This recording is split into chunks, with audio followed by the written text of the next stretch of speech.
This is Dr. Ben Weitz with the Rational Wellness Podcast, bringing you the cutting-edge information on health and nutrition from the latest scientific research and by interviewing the top experts in the field. Please subscribe to the Rational Wellness Podcast on iTunes and YouTube, and sign up for my free ebook on my website by going to drweitz.com. Let's get started on your road to better health. Hey, Rational Wellness Podcasters. Thank you so much for joining me again today. For those of you who enjoy this podcast, please give us a review on iTunes. That helps more people find out about the Rational Wellness Podcast. Our topic for today is Lyme disease, and we're here with Dr. Darin Ingels. Let me tell you a little bit about Lyme disease first. So Lyme disease is actually a very complicated and confusing disease that starts originally with an acute infection that can become chronic and that goes on for years. Unfortunately, a lot of people are not even aware that they had the initial acute infection. And this Lyme disease actually starts with a tick bite. Of course, the ticks can be so tiny that they're very hard to see. And this results in an infection with a corkscrew-like bacteria known as Borrelia burgdorferi. Although now we know that there are a number of different strains, including Borrelia miyamotoi, which is found more commonly on the West Coast, and a bunch of other strains found in other parts of the country and other parts of the world. After the initial infection, Lyme may create a chronic condition that's very difficult to detect and treat. Such patients may not have any knowledge about having been bitten by a deer tick, and exposure could have been years ago. The Centers for Disease Control estimates that there are approximately 300,000 new cases of Lyme disease per year in the U.S., and this number seems to be increasing. I'm happy that we have Dr. Darin Ingels joining us today to explain how to deal with Lyme disease. Dr. Ingels is a licensed naturopathic doctor in both the states of California and Connecticut. His practice focuses on environmental medicine with an emphasis on Lyme disease, pediatric acute onset neuropsychiatric syndrome, known as PANDAS, and chronic immune dysfunction, including allergies and chronic infections. Dr. Ingels has published a number of books, including The Natural Pharmacist, Lowering Cholesterol, Natural Treatments for High Cholesterol, and his new book, The Lyme Solution, a 5-part plan to fight the inflammatory autoimmune response and beat Lyme disease, which will have been just released by the time this podcast airs. Thank you, Dr. Ingels, for joining us today. Oh, good morning, Ben. Thank you for having me. So, Darin, can you tell us how you became so interested in Lyme disease? Sure. I became interested in it because I got it. There's nothing like some personal experience to give you a very quick education on how to deal with it. So I actually contracted Lyme disease about 15 years ago, 3 weeks before I was set to open my own practice. I had classic Lyme disease with, headache, joint pain, 105 fever, and a big bullseye rash on the back of my leg. And I underwent conventional treatment with doxycycline. And after 4 days of treatment, I actually felt quite well. But in retrospect, when I opened my practice, as I was the doctor, the receptionist, the bookkeeper, and I was doing everything. So it was, 10, 12-hour days. And Right. after about 8 months of, keeping up that schedule, I started to relapse and get symptoms again. So I went back on treatment and it wasn't working. I changed treatments. It didn't work. And So your initial treatments were antibiotics, right? Yeah, my initial treatments were, doxycycline, which is the recommended treatment for acute Lyme disease. And I did take it for 21 days, even though I felt better after about 4. But after, 8 or 9 months of keeping up with that schedule, and I started getting symptoms again, when I went back on the doxycycline or the antibiotics, it really didn't do anything. So I changed antibiotics and it still didn't do anything. And over the course, really 8 or 9 months, I kept changing antibiotic protocols, but it wasn't helping. In fact, I was getting a lot worse. So I had actually had a couple of patients that had seen a doctor in New York City, Dr. Zhang, who's a Chinese medical doctor and licensed acupuncturist. And he had been treating people with Chinese herbs. So I saw him, he treated me, And it really got me 85% better in the course of about 3 to 4 weeks after starting his therapy. So I realized that, I had kind of set the stage with my own lifestyle that, by not really taking care of myself, it had allowed this organism to persist and eventually start to creep up and cause problems again. Interesting.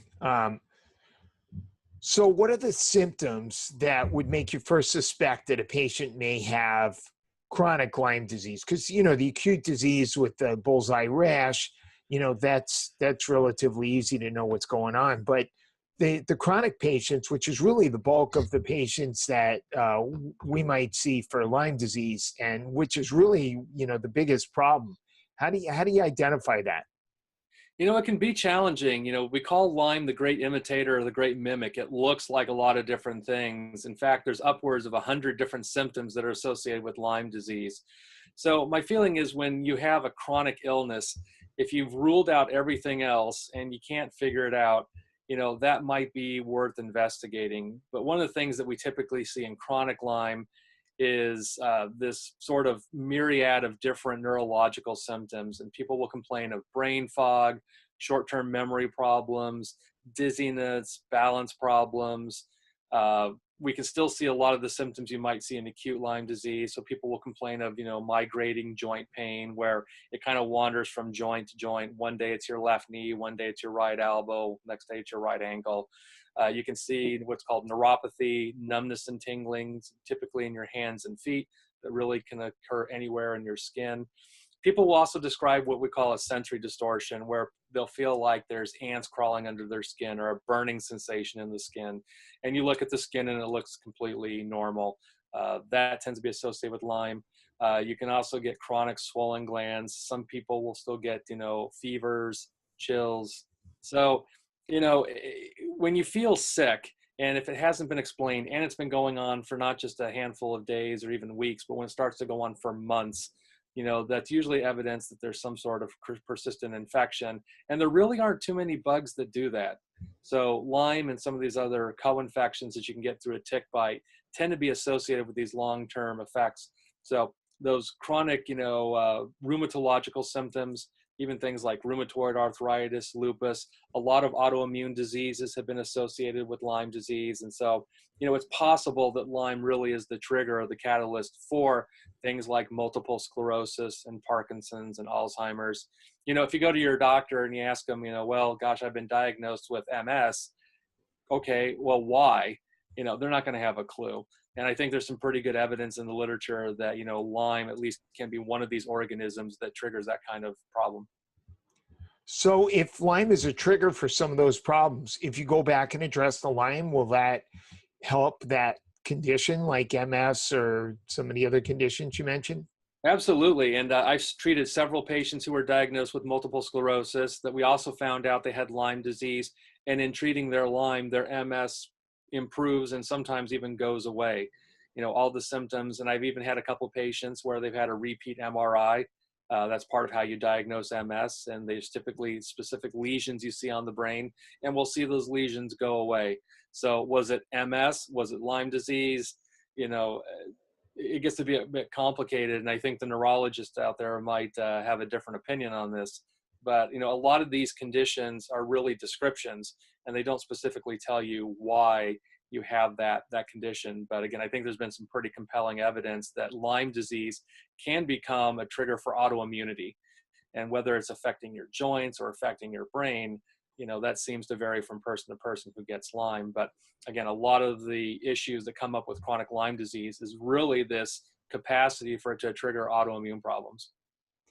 Is that because essentially when we're dealing with when we're dealing with Lyme disease, chronic Lyme disease, we're really not so much dealing with an infection, but with a condition of immune dysregulation? Yeah, I think the infection is the initial problem. That's why people feel acutely ill when they get infected. But the longer it stays in your body, there's a concept in immunology called molecular mimicry. And what that means is that there's a molecule on the organism that's similar to a molecule that's in your own body. So as the immune system tries to fight the infection, it accidentally starts fighting your own tissue. And so, whether it's the again, your joints, your intestinal tract, your skin. It really can in fact affect any tissue. But again, there's been some good evidence in the studies that Lyme has this capacity to trigger that autoimmune event. And I think in most cases, the brain and the neurological tissue just happens to be more affected perhaps than others. So any of these, autoimmune conditions, whether it's Lyme, and there's a lot of other organisms that have been identified as triggering autoimmunity, I think it's important that people start investigating that microbe trigger. And fortunately, we have a lot of different ways we can evaluate that. Well, when you suspect Lyme disease, what's the best way to confirm that or test for it? The testing is a bit controversial. The CDC recommends what's called a two-tier testing, where the first test is a Lyme screen. It's a blood test. It's an antibody test. And if that test is positive, it then flexes over to a more detailed test called a Western blot.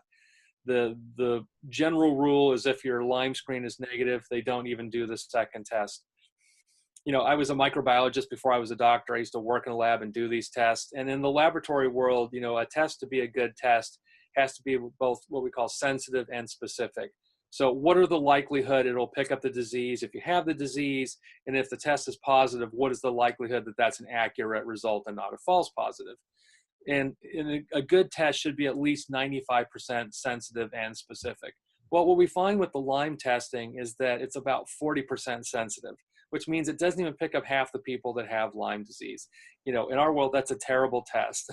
So I find it ironic that in 40 years of doing Lyme testing, we've really never changed that criteria. And we've learned so much about Lyme disease that it just seems odd that, nothing has really changed in how we're looking at Lyme. So if you go to the CDC's website and read, Lyme disease is really what we call a clinical diagnosis. It's based on your symptoms, particularly if you live in an area that's endemic for Lyme.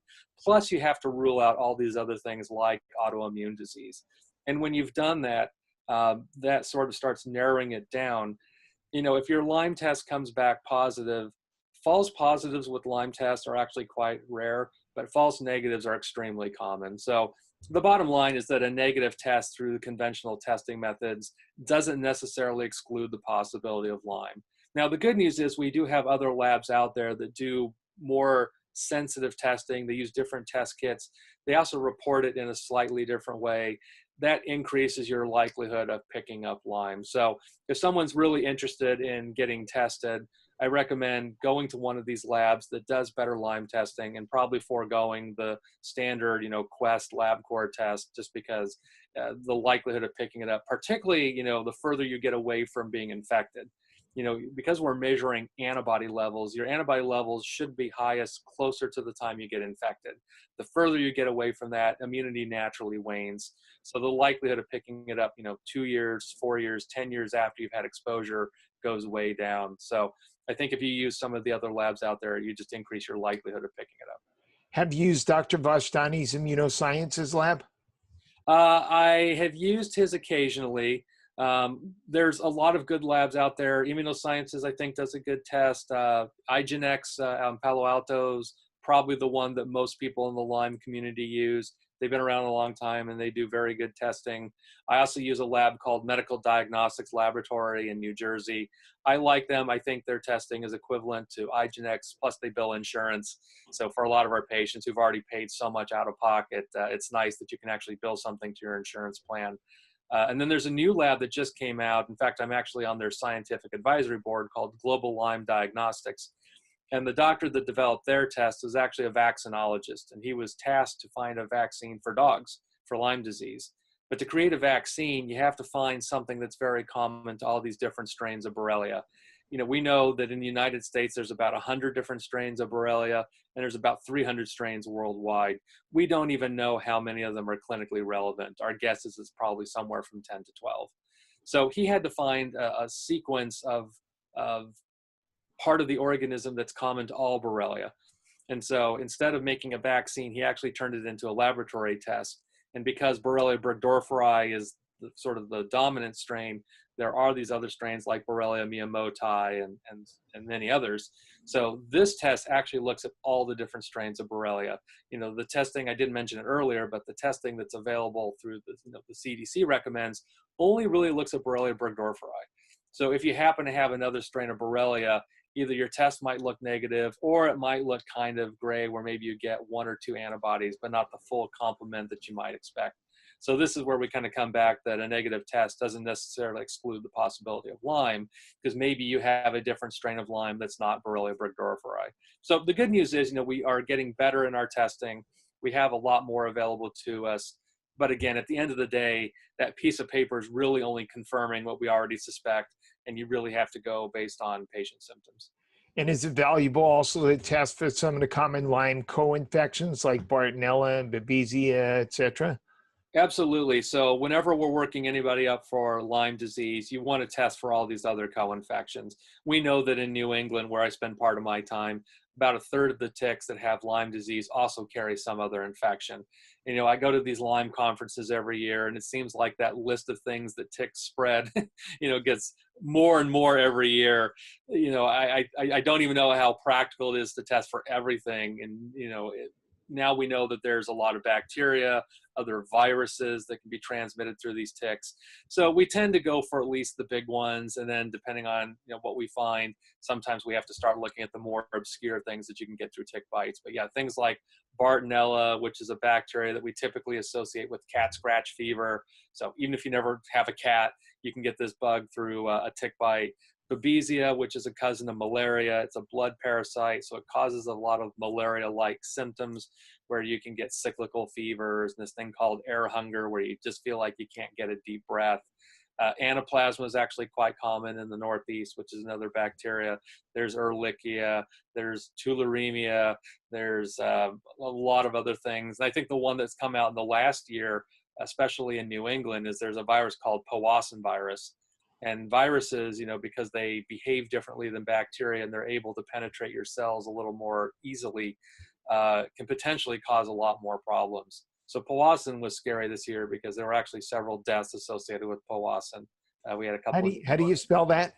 It's Powassan.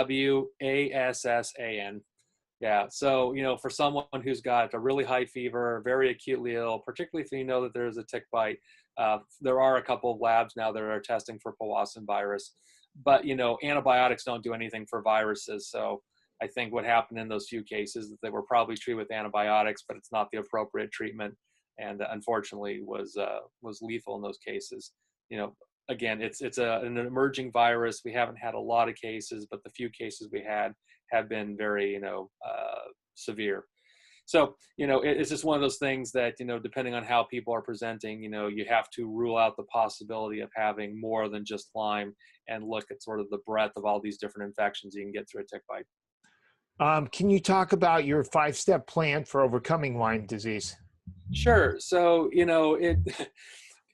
I laugh when I say it out loud, a 5-step plan. It makes it sound so easy. Lyme disease is actually very complicated, but, I was trying to condense it into a way that could really help people focus on some of these things that I see as really being obstacles for people getting better when they have Lyme disease. So I don't mean to simplify Lyme in any way, but this is an easy way for people to think of it. So the first step is really about treating the gut. And the reason is that, your gut accounts for about 80% of your immune function. So if your gut's not functioning well, your immune system's not going to function well. And so many people I see with Lyme have chronic constipation, chronic diarrhea, chronic, poor digestion, gas, bloating, the whole gamut of things. So it tells me a little bit that your body's ability to digest your food, absorb your food, might be compromised. And since you need all that nutrition to drive the rest of your engine, we want to make sure that all that's working properly. So it's important that people, take stock of how their elimination is, their digestion. And, you should be having at least 1 to 2 bowel movements a day. I've had doctors tell patients, that they poop once a week. Oh, no, that's fine. That's normal. I'm like, no, that's really horribly constipated. That is not normal.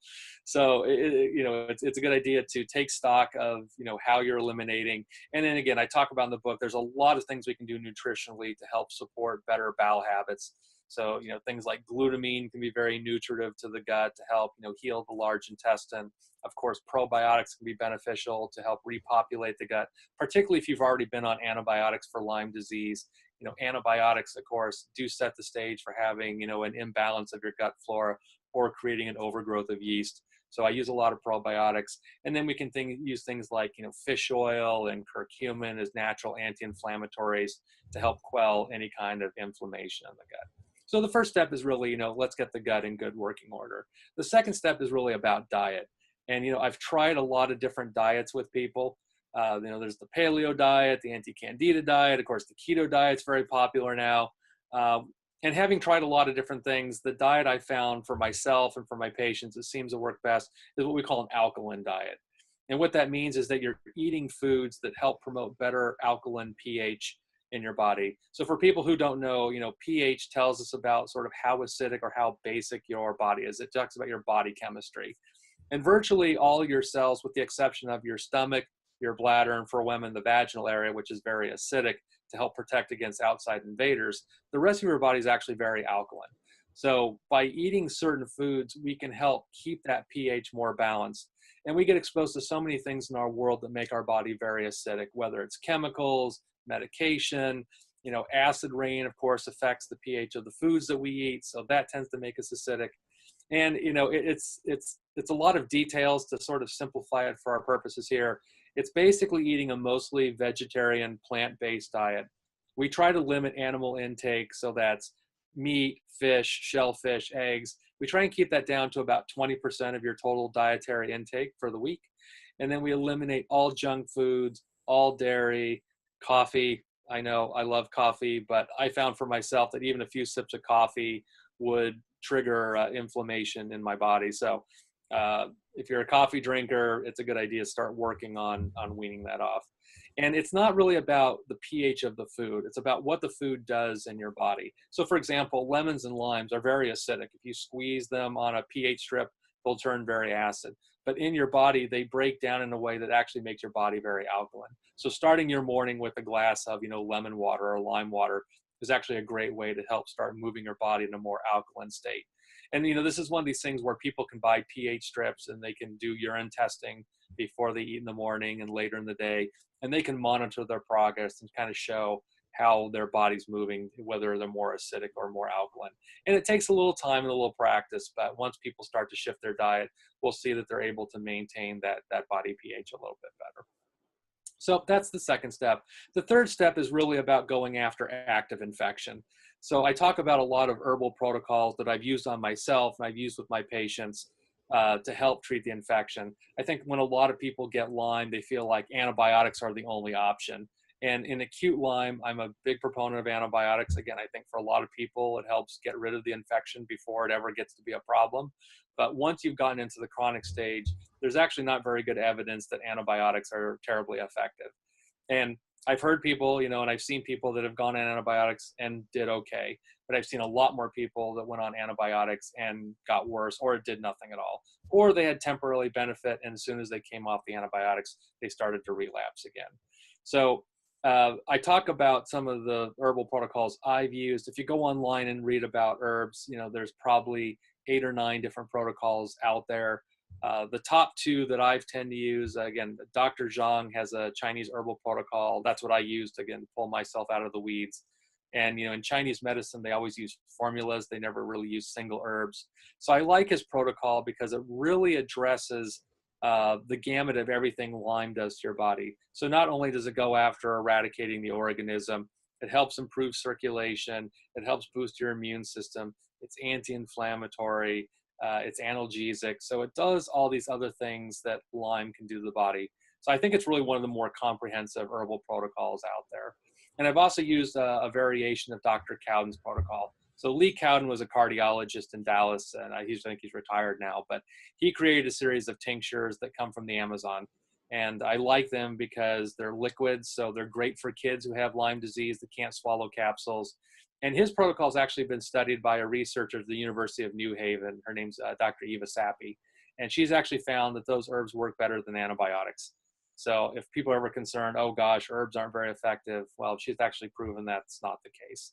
So going after the active infection is important. People ask all the time, well, do you ever really get rid of Lyme? My personal opinion is I don't think so. I think it's kind of like when you get chickenpox when you're 5 years old and then get shingles when you're 55. It's the same virus that stayed in your body for 50 years. But when the immune system becomes compromised, it can start to become problematic. So I think dealing with Lyme is really about controlling the organism, keeping it at bay, keeping it from getting to the point where it tips the scales that you become symptomatic. But because we can't measure the organism directly in your body, at least not easily, we don't really know if you completely eradicate it 100%. But my feeling is if we can get you to a point where you're symptom-free, then we've done a positive thing. The fourth step is really looking at things around your environment that undermine your immune system. So this is looking at things you put on your body and in your hair, personal care products that might contain potential toxins, cleaning chemicals around the house, things you spray on your lawn. All these different chemicals can have a negative impact on your immune system. And we want to give your immune system every fighting chance it can. And the one thing I probably talk most about in that part is mold. Pretty much no matter where you live in the country, mold can be a bit of an issue. And symptoms of mold exposure or mycotoxicity look almost identical to Lyme disease. So when I have patients that have, we know they have Lyme disease, we've been doing Lyme treatment, and we're really not seeing a lot of progress, the next step is to look and see if mold might be part of the problem, because the treatment, of course, is going to be very, very different. So evaluating your home, making sure your home is safe and free of mold is always a good idea, particularly if you live in areas where there's a lot of moisture or humidity. They tend to be at higher risk of having mold. And you could have a pinpoint hole in your roof and never see it through your walls, but there's enough water that's collecting there that creates a mold issue. So always a good idea to check that out. And then the last part of it is really looking at lifestyle factors, looking at things like, how well are you sleeping? We know that your brain and your neurons repair themselves when you're in that deep restorative sleep. A lot of people I see with Lyme disease will tell me that after they got Lyme, they started, sleeping very poorly. So whether it's they're not getting enough sleep or not getting a deep sleep, we have to find ways to encourage better sleep habits, get you into that deep restorative sleep, because that's when your brain and your body is really going to start repairing itself. And then looking at things like, exercise, moving your body. I'm sure in your practice too, when you get people who are chronically ill, the last thing on earth they want to do is move their body. But trying to find ways to get your blood moving is part of the way that we can help bring oxygen and nutrients to the tissue. So even for people who are in wheelchairs and are very limited in their abilities, I find that you can do stretching, you can do very mild forms of exercise like Tai Chi or Qigong, that are very low impact, but they still have a positive benefit on both your physical body and your mind. And with regards to the mind, I think, teaching people how to deal with the stress of having a chronic illness is really important. We tend to focus so much on the physical aspect of Lyme disease. We kind of ignore that psycho-emotional aspect of Lyme and what it's like to be chronically ill and the impact it has on you, your spouse, your loved ones, your family, your friends. It's very stressful. And at some point, your friends and family kind of get tired of hearing about it. So I think it's really important that people have a good support network, have a system in place to have whether it's a therapist or a support group they're involved with, but have some outlet that you can, share your experience openly and without judgment, and just, finding different ways to help manage stress. So, that kind of rounds out, those 5 parts of the plan. And then in the book, I have one chapter that talks about various therapies you can do in conjunction with your healthcare provider. But those are therapies that really need to be medically supervised. So it's something you'll want your practitioner on board with. Yeah, I read through that section, and it's quite a number of interesting therapies. One that I didn't see there that a lot of Lyme practitioners talk about is ozone. What do you think about the use of intravenous ozone? My experience with oxidative therapies, both ozone and hyperbaric oxygen, is it tends to be, I think, a more of a short-term benefit. I went through ozone myself. I would feel better for a day or two, and then I was right back to square one. And I've had several patients that had similar experiences. I think ozone probably has a lot of benefit, particularly for people with acute Lyme disease, because it does have a nice antimicrobial effect. But if you've gotten to the point where it's not just the infection anymore, and it's really more of an autoimmune issue, I don't know how well the oxidative therapies are going to help with, flipping the switch on the autoimmune process. So again, my experience with oxidative therapies has been perhaps a little bit disappointing. And I know a lot of my colleagues who do ozone therapy that just tell me how wonderful it works. It just unfortunately hasn't been my personal experience and my experience with my patients. So, the other thing we get into is most oxidative therapies tend to be pretty expensive for people. And it requires, if you're going to do it, you kind of have to do quite a bit of it to really get the potential benefit anyway.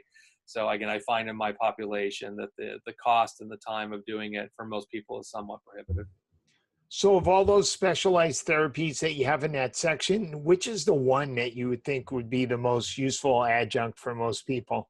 Yeah, the one I think I get most bang for the buck is what we call low-dose immunotherapy. Low-dose immunotherapy, what we call LDI for short, was developed by Dr. Ty Vincent. He's a medical doctor in Hawaii. And it's basically built on the concept of using a microbe to help turn off the reaction to what that microbe's triggered. So in many ways, it's a bit of like homeopathy, or what we call isopathy. We basically take a dead bug, we dilute it out, and we mix it with an enzyme called beta-glucuronidase. And what we found in the allergy world is that this enzyme has the capacity to alter the way your immune system reacts to whatever it's mixed with. So if we mix it with dead Lyme, dead Bartonella, dead Epstein-Barr virus, if that organism has triggered any kind of autoimmune issue, we think it's working at the level of the immune system that switches that, or flips that switch to try to help turn off autoimmunity. So I've had a lot of patients who've undergone a lot of different therapies for Lyme, didn't have a lot of success, and this is one therapy that really helped turn the tide for them. So there's about, I think, 100 or so practitioners around the country that are doing this therapy now. So if people kind of get stuck in their Lyme treatment, I think this is a great therapy. And for people who want to learn more about low-dose immunotherapy, a few episodes ago, I interviewed Dr. Karima Harani. Specifically, we talked about low-dose immunotherapy. Yeah, that's wonderful. Yeah, I know she does a lot of it in her practice, but again, it's one of these things that, depending on the organism, so whether it's Lyme or Bartonella babesia, we can really use it for any of these microbes that might become immune triggers. In some cases, it might be more than one. So if you've got Lyme and Bartonella, or Lyme and babesia, we can use these different dilutions to try and help figure out what's causing the problem. So of your patients in your clinic, I'd like you to give me just an estimate of the number of patients with Lyme who go through your 5-step protocol. How many of them are cured permanently, would you say? Oh gosh, the C word, cure is such a tough word. I mean, I'd say, probably 80+% of my patients improve, in terms of what percentage get to the point where they're 100% symptom free. That's hard to measure because it happens over the course of such a long time. I'd probably say we can get, 50+% to the point where they're symptom free. I have a lot of other people that get a lot better, and sometimes they still have a nagging symptom. It's so hard because, it's a little bit like filling up a bathtub and draining at the same time. There's so many other things going on in people's lives and world that, undermine their immune system, that we're constantly trying to battle all of those different aspects of, what they're eating, what their lifestyle's like, what their job is like. My office in Connecticut, I'm in, suburban New York City. So everyone I work with there is pretty much a Wall Street person. Well, these Wall Street people work, ridiculous hours, and they're up early for the stock market. So how easy is it for your body to heal when you work 14-hour days and you're commuting 4 hours a day? It's tough. So I think, that often becomes a limitation on people's ability to really get well. And sometimes it's just a practical matter that it's a little bit challenging to overcome. But I want people to understand that there is hope. There is a way to get there. And again, I feel like I've had as good success or more than most other practitioners, because again, we're not just focusing on killing the bug. We're really trying to expand and deal with all these other issues that Lyme creates in the body.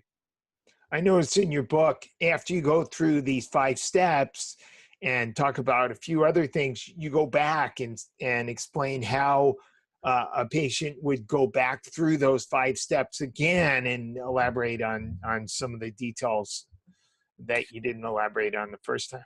Yeah, when people go through that 5-step process, if you get to a point where, you find that you're not really getting the improvements you expected, I think it's important that first and foremost, is it really Lyme or is there something else going on? I think, my experience has been when we go through this process, and particularly for people who get no improvement at all, uh, my my thought is that there's probably something else going on beyond Lyme. And again, in some cases, it may be that they've had some other exposure that we didn't identify. There was some other chronic stressor that I didn't know about that we weren't really dealing with. So the first step is really look at other aspects of your life that might be contributing to the way that you feel. And then beyond that, I always ask people to be really honest. I mean, have you really done everything, that, we sort of asked you to do? And in some cases, people are like, well, kind of, I kind of follow the diet, but not really, because it's really hard. So, well, if you only do it 50%, you might only get, 50% improvement. So it's important to take stock and be honest with yourself. Are you really kind of following the steps? But for people who legitimately follow the steps, do everything we ask, get stuck, again, first and foremost, I think it's just a function of looking at other things that might be contributing to their health. And again, sometimes we'll do other blood tests, other imaging studies, and we'll find there actually is something else going on that we didn't identify initially, and that might explain. So, work with your healthcare provider and trying to dig a little bit deeper and find those causes. I noticed when you were talking about the gut, I wonder if you don't find sometimes that patient with gastrointestinal symptoms like gas or bloating or discomfort, etc. Maybe they have some form of dysbiosis or small intestinal bacterial overgrowth. Do you ever have to go back and treat that and clear that out in order to get a complete recovery?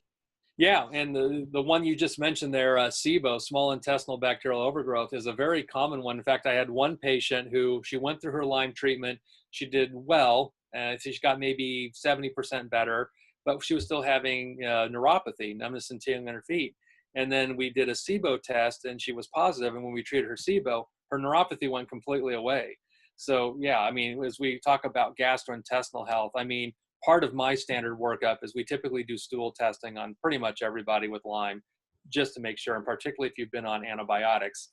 But if there's a lot of the other, gas, bloating, reflux symptoms that might suggest SIBO, we might also do a SIBO test at the same time, just to, try and rule that out. Because if you've got SIBO and you keep doing all the other Lyme treatment, yeah, you're gonna hit a wall at some point because you haven't really addressed that issue. So yeah, when I talk about gastrointestinal health, we're really talking about from top to bottom, from your mouth all the way down. So what's going on in the stomach, looking at H. pylori, looking at SIBO, looking at any kind of, parasite infection, overgrowth of yeast, all of that becomes very important on how well your gut's functioning.